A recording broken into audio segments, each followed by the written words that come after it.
हमारे पॉडकास्ट पे स्वागत है। एकदम सही टाइम पे आए हो। इस कैफ़े की चाय ना मतलब सच में बहुत बढ़िया, एकदम कड़क। लेकिन आज की जो हमारी डिस्कशन होने वाली है, ट्रस्ट मी, वो इस चाय से भी ज़्यादा माइंड बेंडिंग होने वाली है। बिल्कुल। क्योंकि आज का जो हमारा टॉपिक है वो हमारी बरसों की मेंटल कंडीशनिंग को, मतलब बचपन से हमें जो भी सिखाया गया है उस पूरी सोच को जड़ से हिलाकर रख देगा। एग्जैक्टली। आज हम द लेजी बिलियनेयर कॉन्सेप्ट और बुक के बारे में डिस्कस करने वाले हैं। और सच बताऊं, इस बुक के कोर आइडिया को पढ़ के मेरा दिमाग एकदम घूम गया। हम सबको स्कूल से लेके कॉलेज तक यही सिखाया गया है ना कि अगर सक्सेसफुल होना है तो खूब मेहनत करो। राइट, मेहनत ही सब कुछ है, वही सिखाते हैं सब। हाँ वही। पर अगर सिर्फ मेहनत ही सक्सेस का फॉर्मूला है तो सबसे ज्यादा फिजिकल मेहनत करने वाला सड़क का मजदूर इस दुनिया का सबसे अमीर इंसान होना चाहिए था। पर रियलिटी तो बिल्कुल ऑपोजिट है। एक सेकंड, सीरियसली? या ऐसा क्यों होता है? मतलब यही तो सबसे बड़ा इल्यूजन है जिसमें हम सब फंसे हुए। बचपन से हमारी प्रोग्रामिंग क्या हुई है? अच्छी पढ़ाई करो, खूब मेहनत करो, ओवर टाइम करो और लाइफ सेट हो जाएगी। राइट। लेकिन रियलिटी चेक करते हैं, ऐसे कितने लोग हैं जो सच में 14 घंटे ऑफिस में घिसते हैं, अपना हेल्थ खराब करते हैं और फिर भी सारी जिंदगी EMI और बिल्स के बोझ तले दबे रहते हैं। ऑथर इस बुक में एक बहुत डीप पॉइंट समझाती हैं। ओह, क्या है वो पॉइंट? वो कहती हैं कि असली खेल मेहनत का है ही नहीं, असली खेल सिस्टम का है। सिस्टम थोड़ा और डिटेल में बताओ यार। हम सब तो प्रैक्टिकली यही सोचते हैं ना कि पैसा इज डायरेक्टली प्रोपोर्शनल टू मेहनत। मैंने एक्स्ट्रा शिफ्ट की तो मुझे एक्स्ट्रा ओवर टाइम का पैसा मिलेगा। सिंपल मैथ है ना। हाँ, और ये सिंपल मैथ ही सबसे बड़ा ट्रैप है। एक आम इंसान का फॉर्मूला होता है पैसा इक्वल्स मेहनत मल्टीप्लाइड बाय टाइम। अब प्रॉब्लम क्या है इस मैथमेटिकल इक्वेशन में? Time limit. एग्जैक्टली। तुम्हारी मेहनत करने की या फिजिकल प्रेजेंस की एक नेचुरल बायोलॉजिकल लिमिट है। और उससे भी बड़ी बात, टाइम तो सबके पास दिन में सिर्फ 24 घंटे ही हैं। तुम दिन में 25 घंटे तो काम नहीं कर सकते। राइट, चाहे कितना भी एनर्जी ड्रिंक पी लो। बिल्कुल। तो इस इक्वेशन के हिसाब से इनकम हमेशा लिमिटेड ही रहेगी। लेकिन एक अमीर इंसान, जिसे राइटर एक लेजी बिलियनियर कहती है, वो इस लीनियर फॉर्मूला पे काम ही नहीं करता। Wait what? तो उनका फॉर्मूला क्या होता है? उनका फॉर्मूला बिल्कुल अलग है। वो होता है पैसा equal system multiplied by scalability plus मेहनत। नो वे। तो मतलब इनके फॉर्मूला में मेहनत सेकेंडरी हो गई, एंड में आती है। हाँ, मेहनत शुरू में लगती है एक सिस्टम को बिल्ड करने में, ना कि लगातार हर रोज ऑपरेशंस में। अब अंबानी या किसी भी बड़े इंडस्ट्रियलिस्ट का एग्जांपल ले लो। हाँ, अंबानी जी दिन रात थोड़ी मैनुअल काम करते होंगे। वही ना, क्या वो दिन रात 18 घंटे खुद कस्टमर सपोर्ट पे बैठते हैं या टेलीकॉम के टावर्स चेक करने जाते हैं? नहीं, वो शायद दिन में 3-4 घंटे हाई लेवल स्ट्रैटेजी और प्रॉब्लम सॉल्विंग पर फोकस करते होंगे। राइट, उनका मेन काम डिसीजन मेकिंग है। एग्जैक्टली। लेकिन उनका जो टेलीकॉम नेटवर्क है वो एक सिस्टम है। वो 7 दिन 24 घंटे चल रहा है। जब हम लोग रात को सो रहे होते हैं तब भी बैकग्राउंड में डेटा यूज हो रहा है और कंपनी के अकाउंट्स में पैसे आ रहे हैं। उनका अपना टाइम लिमिटेड है, पर उनका सिस्टम और उसकी स्केलेबिलिटी वो अनलिमिटेड है। अच्छा, ये तो वही बात हो गई ना, जैसे किसी नुक्कड़ वाला चाय वाला खुद अपने हाथ से चाय छान रहा है, वो बर्तन धो रहा है, पैसे गिन रहा है। सही जा रहे हो। उसकी एक फिजिकल लिमिट है कि वो दिन में ज्यादा से ज्यादा 500 कप ही बना पाएगा, चाहे वो कितनी भी मेहनत कर ले। और दूसरी तरफ एक बड़ी कॉफी चेन वाले ने कॉफी मशीन्स, स्टैंडर्ड रेसिपीज और पूरा एक ट्रेन्ड स्टाफ का सिस्टम लगा दिया है। बिल्कुल सही पकड़ा। वो मालिक खुद वहां नहीं है, शायद किसी और देश में वेकेशन पे है, फिर भी हजारों कप कॉफी हर दिन बिक रही है। बहुत से एग्जाम्पल दिया। एक और एवरीडे सिचुएशन से समझते हैं। एक टीचर है जो रोज स्कूल या ट्यूशन क्लास में 30 बच्चों को पढ़ाती है। उसकी मेहनत और उसका टाइम उन 30 बच्चों तक लॉक हो गया है। हाँ, उसकी कैपेसिटी फुल हो गई दिन की। राइट। उसकी इनकम उस बैच साइज से आगे नहीं जा सकती। लेकिन अगर वही टीचर एक बार दिल लगाकर मेहनत करे और अपना एक बेस्ट ऑनलाइन कोर्स रिकॉर्ड कर दे। ओह, आई सी वेयर दिस इज गोइंग। मतलब उसने अपना नॉलेज एक डिजिटल सिस्टम में कन्वर्ट कर दिया। अब वो कोर्स एक साथ इंटरनेट पे लाखों बच्चे खरीद सकते हैं। वो टीचर ट्रैवल कर रही हो, खाना खा रही हो या सो रही हो, उसकी पैसिव इनकम चल रही है।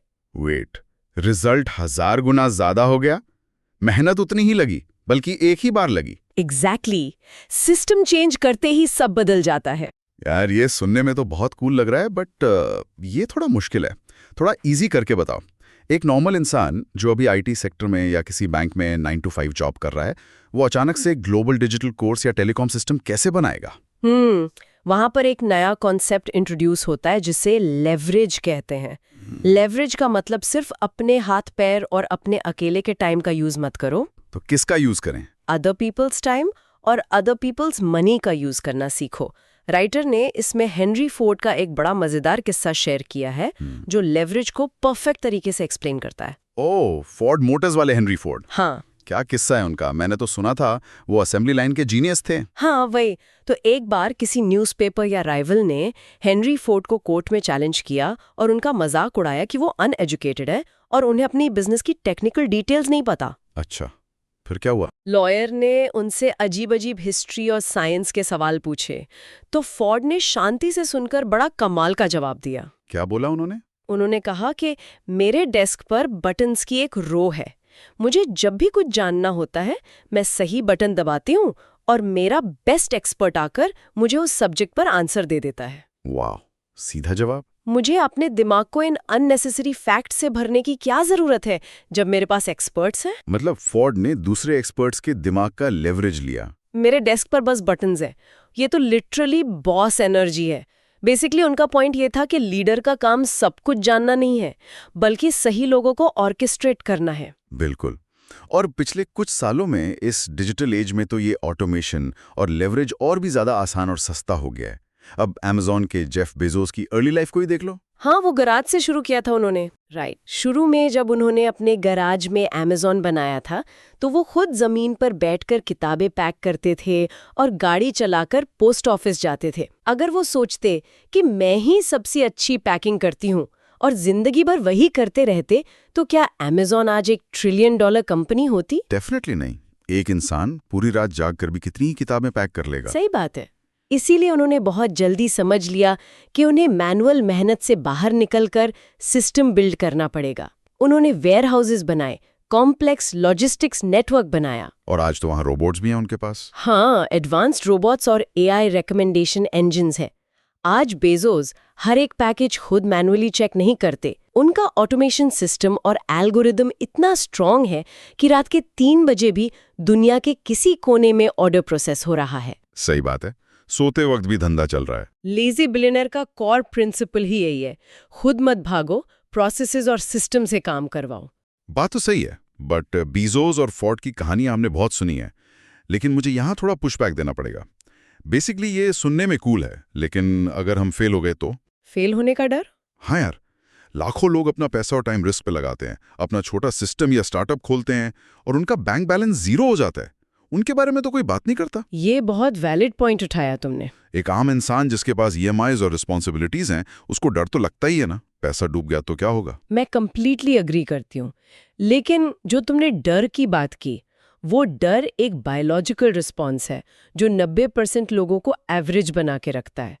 एक ऑर्डिनरी इंसान और एक लेजी बिलियनियर के दिमाग की वायरिंग में डर को हैंडल करने का तरीका बिल्कुल अलग होता है। अच्छा, कैसे अलग होता है? हम लोग तो हमेशा वर्स्ट केस सिनारियो से पैरालाइज हो जाते हैं। राइट। उसके लिए राइटर एक बहुत पावरफुल साइकोलॉजिकल टूल समझाती हैं। इसे कहते हैं फियर फ्लिप एक्सरसाइज। फ्लिप, ये क्या होता है? इलॉन मस्क का ही एग्जाम्पल लेते हैं। जब उन्होंने स्पेसएक्स शुरू किया, उन्होंने अपना कमाया हुआ पूरा पैसा रिस्क पे लगा दिया था। जब उनसे पूछा गया कि इतना बड़ा रिस्क कैसे ले लिया बिना पैरालाइज हुए, हाँ, कोई भी पागल हो जाए इतना पैसा एक साथ डाल के। तो उन्होंने बताया कि उन्होंने पहले ही वर्स्ट केस सिनारियो को पेपर पर लिख लिया था। उन्होंने सोचा वर्स्ट केस क्या होगा, रॉकेट फट जाएगा, मैं फेल हो जाऊंगा और मुझे वापस जॉब करनी पड़ेगी। ठीक है, वो तो काफी बुरा वर्स्ट केस है। हाँ, लेकिन उस फेल होने के प्रोसेस में वो एरोस्पेस के बारे में इतना कुछ सीख जाएंगे जो उन्हें हमेशा आगे काम आएगा। फेल होना उनके लिए फाइनल आउटकम नहीं था, वो सिर्फ एक फीडबैक था। Wait, what?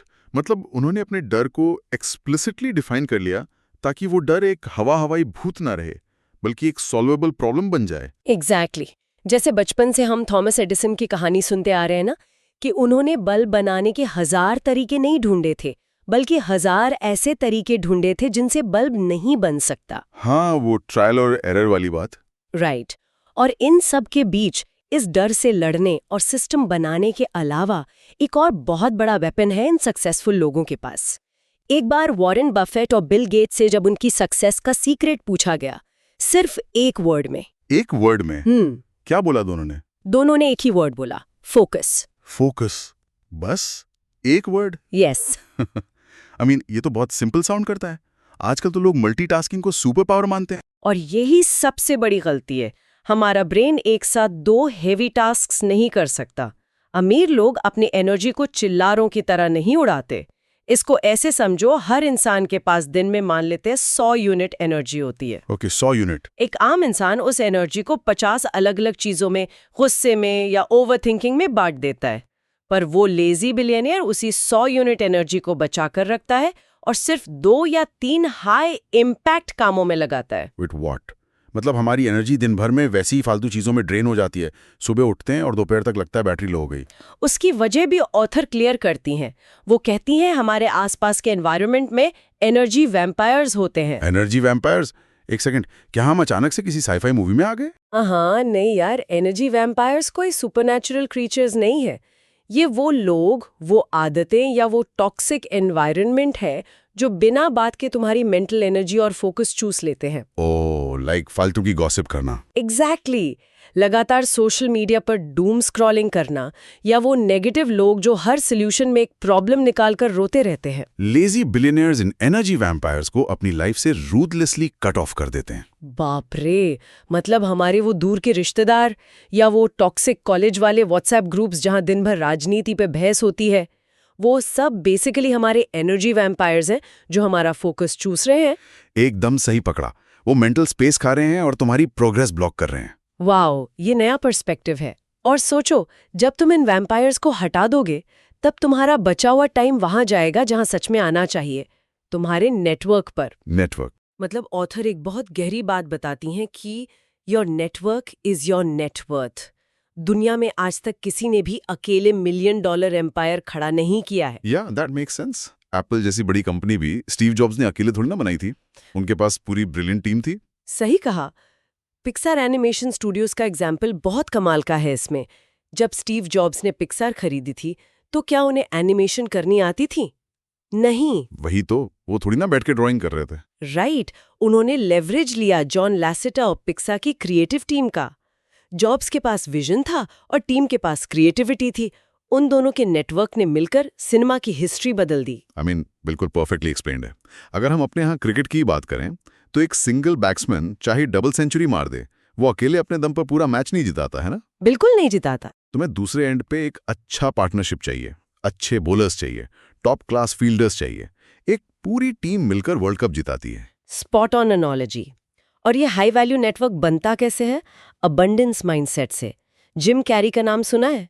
Hollywood actor. हाँ, वो कॉमेडी वाले लेजेंड। हाँ, जब वो शुरू में स्ट्रगल कर रहे थे, उनके पास रेंट देने के पैसे नहीं थे, तो उन्होंने एक दिन एक ब्लैंक चेक लिया और उसमें खुद के नाम $10 मिलियन का अमाउंट लिख दिया। वेट, खुद को ही चेक लिख दिया? हाँ, एक फ्यूचर डेट डाल के। और वो रोज उस चेक को देखते थे, इंटेंसली विजुअलाइज करते थे। इसको साइकोलॉजी में रेटिकुलर एक्टिवेटिंग सिस्टम या RAS कहते हैं। वेट, क्या उन्हें सच में उतने पैसे मिले सिर्फ पेपर पे लिखने से? ऐसे तो हर कोई लिख लेगा। यार, ये थोड़ा मुश्किल है समझना। उन्हें पैसे पेपर पर लिखने से नहीं मिले।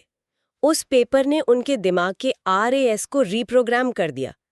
जब हम डिसाइड करते हैं कि हमें एक रेड कार खरीदनी है, तो सड़क पर अचानक वही रेड कार हर जगह दिखने लगती है। अच्छा, हाँ, ये तो होता है मेरे साथ भी। गाड़ियां तो वही थीं, बस दिमाग पहले उन्हें फिल्टर आउट कर रहा था।